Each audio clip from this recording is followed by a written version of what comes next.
Hello dear students.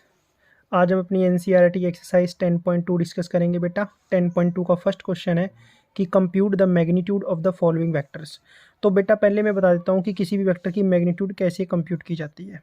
जैसे मान लिया हमारे पास कोई जर्नल वेक्टर है R vector which is x i cap plus y j cap plus z k cap. अगर मुझे इस वेक्टर की मैग्नीट्यूड निकालनी है बेटा तो इसकी मैग्नीट्यूड क्या आएगी, square root coefficient of i, this is x square, ठीक है, coefficient of j square this is y square and plus coefficient of k square this is z square. तो किसी भी वेक्टर की अगर बेटा मैग्नीट्यूड निकालनी है तो उसको निकालने का ये फॉर्मूला है। तो फर्स्ट क्वेश्चन है बेटा हमें मैग्नीट्यूड किसकी निकालनी है। ए वेक्टर दिया है i cap plus j cap plus k cap. तो ए वेक्टर हमारे पास क्या गिवन है बेटा, a vector is equal to i cap plus j cap plus k cap. और अगर हम इसकी मैग्नीट्यूड कंप्यूट करेंगे बेटा तो मैग्नीट्यूड क्या हो जाएगी, आई का कंपोनेंट क्या है 1, जे का भी क्या है 1, के का भी क्या है 1। तो क्या आ जाएगा बेटा 1 square plus 1 square plus 1 square. तो ये क्या आ गया बेटा अपना √3 अपनी क्या आ गई बेटा मैग्नीट्यूड। इसी का सेकंड पार्ट है बेटा। सेकंड पार्ट में जो वेक्टर गिवन है वो क्या है, B vector is equal to 2i minus 7j minus 3k। इस केस में भी इसकी मैग्नीट्यूड कैसे कंप्यूट करेंगे बेटा, आई का कंपोनेंट क्या है 2 मीन्स 2 का स्क्वायर प्लस जे का कंपोनेंट क्या है बेटा -7 मीन्स -7 का स्क्वायर प्लस के का कंपोनेंट -3 मीन्स -3 का स्क्वायर। तो ये क्या आ जाएगा बेटा अपने पास, स्क्वायर रूट 4 प्लस 49 प्लस 9। तो ये अपना क्या आ जाएगा बेटा √62। This is our second part. And third part में क्या है बेटा, हमें सी वेक्टर गिवन है 1/√3i plus 1/√3j minus 1/√3k। ठीक है, तो इसकी मैग्नीट्यूड क्या होगी बेटा, आई का कंपोनेंट 1/√3 का स्क्वायर प्लस जे का कंपोनेंट 1/√3 का स्क्वायर प्लस के का कंपोनेंट -1/√3 का स्क्वायर। तो अब इसको ओपन करेंगे बेटा तो यहाँ से क्या आएगा अपने पास 1/3 प्लस 1/3 प्लस 1/3। अगेन इसका एलसीएम लेंगे बेटा क्या आएगा 1 प्लस 1 प्लस 1 डिवाइडेड बाय 3। तो ये क्या आ जाएगा बेटा अपने पास √3/3। 3 से 3 कैंसिल, क्या आया बेटा √1 एंड √1 इज 1। तो सी वेक्टर का मैग्नीट्यूड क्या है बेटा आपके पास 1। क्वेश्चन नंबर सेकंड है बेटा, right 2 different vectors having same magnitude. यानी कि आपको दो ऐसे वेक्टर लिखने हैं जिनकी मैग्नीट्यूड सेम हो बट वो वेक्टर क्या हो डिफरेंट। तो इससे पहले मैं आपको बताऊं बेटा कि दो वेक्टर इक्वल कब होते हैं। मान लिया अगर ए वेक्टर है हमारे पास a1i plus a2j plus a3k और बी वेक्टर बेटा हमने लिया है b1i cap plus b2j cap plus b3k cap. तो दो वेक्टर यानी कि ए वेक्टर और बी वेक्टर आपस में इक्वल कब होंगे बेटा, इफ़ एंड ओनली इफ़। ये सिंबल किसका है बेटा, इफ़ एंड ओनली इफ़ का। कब, जब a1 अपना किसके इक्वल हो बेटा b1 के, a2 अपना किसके इक्वल हो b2 के और a3 अपना किसके इक्वल हो बेटा b3 के, तभी हमारे दो वेक्टर आपस में क्या होते हैं equal. Now move on to question number second question में दो डिफरेंट वेक्टर लेने हैं। तो एक वेक्टर बेटा मैंने ले लिया आई कैप माइनस जे कैप और बी वेक्टर बेटा मैंने ले लिया आई कैप प्लस जे कैप। तो अब आपको देख रहा होगा बेटा कि ये दोनों वेक्टर क्या है इक्वल नहीं है। तो अब हम इसकी क्या कंप्यूट करेंगे बेटा मैग्नीट्यूड। तो मैग्नीट्यूड के लिए आई के कंपोनेंट का स्क्वायर यानी 1 का स्क्वायर प्लस जे के कंपोनेंट का स्क्वायर -1 का स्क्वायर। तो ये क्या आ जाएगा बेटा 1 + 1 which is equal to √2। Again compute magnitude of B का मैग्नीट्यूड क्या आएगा बेटा, आई के कंपोनेंट का स्क्वायर मीन्स 1 का स्क्वायर प्लस जे के कंपोनेंट का स्क्वायर 1 का स्क्वायर। तो ये भी क्या आ जाएगा बेटा आपका 1 + 1 इज इक्वल टू √2। तो आपकी जो बी की मैग्नीट्यूड है वो भी क्या आ गई बेटा √2i। ए की मैग्नीट्यूड भी √2 है। अब आप देख रहे हो कि दोनों की मैग्नीट्यूड तो सेम है बट वेक्टर क्या है डिफरेंट है। तो इस तरह से आप इनफाइनाइट वेक्टर फाइंड आउट कर सकते हो, infinite number of such vectors exist. Such vector से मतलब बेटा मेरा यानी कि ऐसे वेक्टर जिनकी मैग्नीट्यूड सेम है बट वो डिफरेंट है। थर्ड क्वेश्चन है बेटा, थर्ड में हमें क्या करना है, write two different vector having same direction. ऐसे वेक्टर लिखने हैं बेटा जो डिफरेंट है लेकिन उनके डायरेक्शन क्या है, सेम। तो थर्ड क्वेश्चन से पहले बेटा मैं नोट लिखवाना चाहूंगा आपको एक, क्या नोट है बेटा, टू वेक्टर्स वेक्टर्स को नाम दे लेते हैं a vector and b vectors, have same direction if their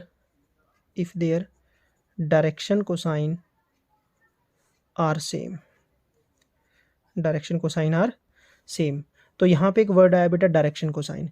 तो डायरेक्शन कोसाइन क्या होते हैं बेटा, मान लिया हमारे पास कोई वेक्टर गिवन है, जनरली क्या गिवन है, x i plus y j plus z k, और अगर हम इसे डायरेक्शन कोसाइन निकाल लें बेटा, तो डायरेक्शन कोसाइन किसके इक्वल होता है अपना, L is equal to cos alpha, और ये किसके इक्वल होता है बेटा, x upon magnitude of R vector, यानी कि आई के कंपोनेंट एक्स और जो ये वेक्टर है पूरा इसकी मैग्नीट्यूड से डिवाइड।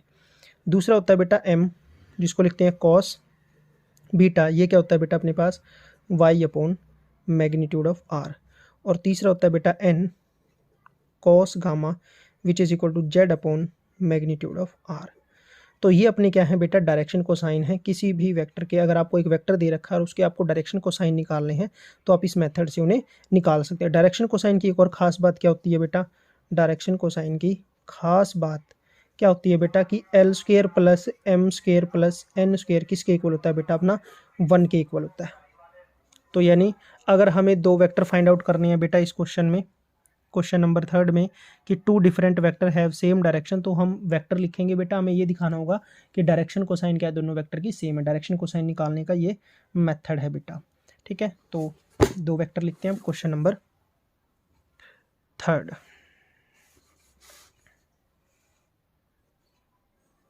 क्वेश्चन नंबर थर्ड में बेटा मैंने एक वेक्टर लिया है अपना आई प्लस जे प्लस के, और बी वेक्टर लिया है बेटा मैंने 2i plus 2j plus 2k। तो पहले मैं बेटा क्या निकालूंगा, डायरेक्शन कोसाइन निकालूंगा। डायरेक्शन कोसाइन निकालने के लिए हम क्या करेंगे बेटा, पहले इस वेक्टर की क्या निकाल लेंगे, मैग्नीट्यूड। क्या निकाल लेंगे, मैग्नीट्यूड। तो क्या आएगी बेटा, 1 स्क्वायर प्लस 1 स्क्वायर, अभी निकालनी सिखाई है बेटा मैंने 1 स्क्वायर, तो ये आ गई अपने पास √3। अब क्या निकालेंगे बेटा, इसी वेक्टर के डायरेक्शन कोसाइन निकालेंगे, यानी कॉस अल्फा। क्या आएगा अपने पास बेटा, यानी आई का कंपोनेंट क्या है 1 अपॉन में इसी वेक्टर का मैग्नीट्यूड क्या आएगा, √3। सिमिलरली कॉस बीटा, अभी फॉर्मूला बताया था बेटा, जे का कंपोनेंट क्या है 1 डिवाइडेड बाय वेक्टर की मैग्नीट्यूड, ये भी क्या आ गया 1/√3। सिमिलरली कॉस गामा निकाल लेंगे बेटा, कॉस गामा भी क्या आएगा अपने पास 1/√3। अब हम चलते हैं बी के पास बेटा, बी वेक्टर की पहले क्या निकाल लेंगे हम, मैग्नीट्यूड। क्या आएगी बेटा, 2 का स्क्वायर प्लस 2 का स्क्वायर प्लस 2 का स्क्वायर, तो ये कितना आएगा बेटा अपने पास 4 प्लस 4, यानी कि आ गया अपने पास रूट में 12। तो दिस इज इक्वल टू 12 को कैसे लिख सकते हैं बेटा, 4 × 3, तो ये कितना आ जाएगा अपने पास 2√3।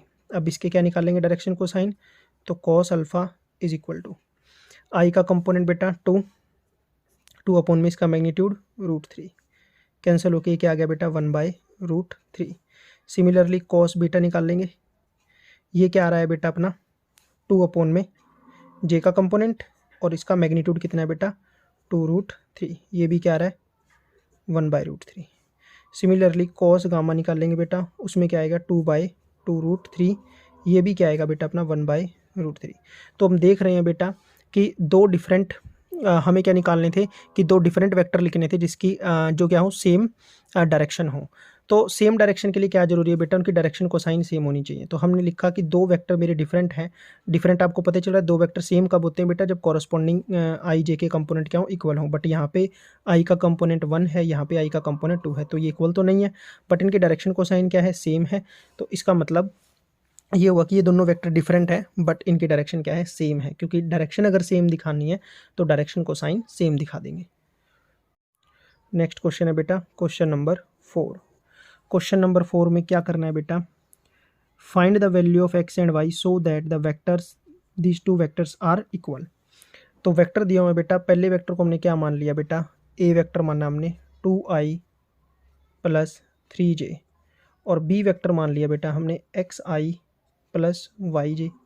और अभी आपको मैंने स्टार्टिंग में बताया था कि बेटा दो वेक्टर इक्वल तब होते हैं जब उनके आई जे के कोरस्पॉन्डिंग कंपोनेंट क्या हो, सेम। तो अगर यहाँ पे आई का कंपोनेंट क्या है, अब हमें क्वेश्चन में क्या गिवन है बेटा, ये दो वेक्टर गिवन है, हमें बताना है कि एक्स और वाई की उस वैल्यू के लिए बताओ कि ये क्या हो, इक्वल हों। तो अगर ये दोनों इक्वल करने हैं बेटा तो इनके कोरस्पॉन्डिंग एलिमेंट इक्वल होने चाहिए। तो यहाँ पे अगर एक्स है, यहाँ पे क्या है 2, तो एक्स किसके इक्वल होना चाहिए बेटा, 2 के इक्वल होना चाहिए, और वाई किसके इक्वल होना चाहिए, 3 के इक्वल, दैट्स इट। तो जब x की वैल्यू 2 और y की 3 होगी तो ये दोनों वेक्टर आपस में क्या हो जाएंगे बेटा, इक्वल हो जाएंगे। नेक्स्ट है बेटा क्वेश्चन नंबर 5। क्वेश्चन नंबर 5 में हमें क्या करना है, find the scalar and vector component of the vector with initial point 2,1 and terminal point -5,7। तो बेटा स्केलर और वेक्टर कंपोनेंट पहले मैं आपको बताता हूँ। मान लिया अपने पास कोई जनरल वेक्टर है r, जो क्या है xi cap plus yj cap plus zk cap. अगर आपसे कोई पूछे कि इसके बेटा स्केलर कंपोनेंट लिखो, क्या लिखो, स्केलर कंपोनेंट, तो इसके स्केलर कंपोनेंट क्या हो जाएंगे बेटा, सिर्फ आई जे के कोफिशिएंट। आई का कोफिशिएंट क्या है एक्स, जे का क्या है वाई, और जेड के का क्या है जेड। तो ये है अपने बेटा स्केलर कंपोनेंट। अगर इसी के क्या कहें आपसे वेक्टर कंपोनेंट लिखो, क्या लिखो, वेक्टर कंपोनेंट। तो वेक्टर कंपोनेंट तो पूरा का पूरा एक्स आई, पूरा का पूरा वाई जे और पूरा का पूरा जेड की अगर आप लिख दोगे तो बेटा ये क्या आ जाएंगे, अपने वेक्टर कंपोनेंट आ जाएंगे। अब उसने बोला कि इनिशियल और टर्मिनल पॉइंट दिया हुआ है। तो अगर ये अपना एक वेक्टर है ए, ये यहाँ से स्टार्ट हुआ चलना और यहाँ पे गया बेटा, तो ये जो पॉइंट है जहाँ से चलना स्टार्ट करा इसको बोलते हैं हम इनिशियल पॉइंट, और इसको बोलते हैं बेटा टर्मिनल पॉइंट। अब अगर कोई लाइन सेगमेंट दो पॉइंट को ज्वाइन कर रहा है, मान लिया इसके कंपोनेंट है x1, y1 और इसके कंपोनेंट है x2, y2, और इसके थ्रू हमें एक वेक्टर लिख के दिखाना है बेटा, जिसे मैंने क्या नाम दिया, वेक्टर r। तो हम कैसे लिखेंगे बेटा, x2 minus x1 i plus y2 minus y1 j। तो कोई भी वेक्टर अगर हमें लिखना है बेटा, ए से बी जा रहे हैं हम, उस वेक्टर को आर मानना, लिखने का तरीका क्या है, इस फॉर्मेट में हम लिखेंगे। तीन कंपोनेंट होते तो यहाँ पे बेटा z1 आ जाता है, यहाँ पे z2, और थर्ड कंपोनेंट क्या आ जाता, plus z2 minus z1 k। ठीक है, तो अभी दो कंपोनेंट के लिए था। अब अपने क्वेश्चन को सोल्व करते हैं। यह मैं मेन सोल्यूशन कर रहा हूँ बेटा क्वेश्चन नंबर 5 का, जो अपनी नोटबुक में लिखना है। इसके ऊपर मैंने लिख दिया main solution exam point of view से। तो एक वेक्टर, जो दो वेक्टर दिए हुए हैं बेटा, उनमें से एक वेक्टर को मैंने मान लिया ए वेक्टर, ठीक है, या मैंने मान लिया ए, जहाँ से वो स्टार्ट हो रहा है बेटा, ए मान लिया हमने क्या, 2,1, और बी अपने पास क्या है बेटा, -5,7।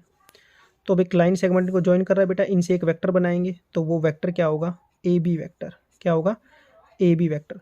तो क्या है बेटा, x2 माइनस x1 यानी कि -5 - 2 क्या आ जाएगा बेटा, -7i, और y2 माइनस y1 यानी 7 - 1 क्या आ जाएगा बेटा अपना, +6j। ठीक है, अब इसके क्या लिखनी है, स्केलर कंपोनेंट। क्या लिखना है बेटा, स्केलर कंपोनेंट। और मैंने आपको बताया था बेटा कि स्केलर कंपोनेंट क्या होते हैं, जो आई जे का कंपोनेंट है। तो आई का कंपोनेंट क्या है, -7, और जे का कंपोनेंट क्या है बेटा, 6। तो ये है स्केलर कंपोनेंट। और अगर इसी के वेक्टर कंपोनेंट लिखनी है बेटा, वेक्टर कंपोनेंट, तो आप इसी को पूरा लिख दोगे कैसे, -7i and 6j are our vector components. Question number 6 है बेटा, ये तीन वेक्टर गिवन है, इनको हमें ऐड करना है बेटा। तो इनको ऐड करने का एक तो तरीका ये है कि बेटा पहले किन्हीं भी दो को ऐड कर लो। ठीक है, दो को ऐड करने के बाद जो आंसर आएगा उसमें आप थर्ड को ऐड कर दो। ठीक है, या फिर आप तीनों को एक साथ ऐड कर सकते हो। अब तीनों को एक साथ ऐड करने के लिए आपने एसोसिएटिविटी प्रॉपर्टी पढ़ी होगी बेटा। क्या पढ़ी होगी, एसोसिएटिविटी प्रॉपर्टी। वो क्या कहती है बेटा, a plus b plus c is equal to a plus b plus c. अब ये एसोसिएटिविटी प्रॉपर्टी बेटा हमें बताती है कि आप तीन वेक्टर को बिना ब्रैकेट के भी ऐड कर सकते हो।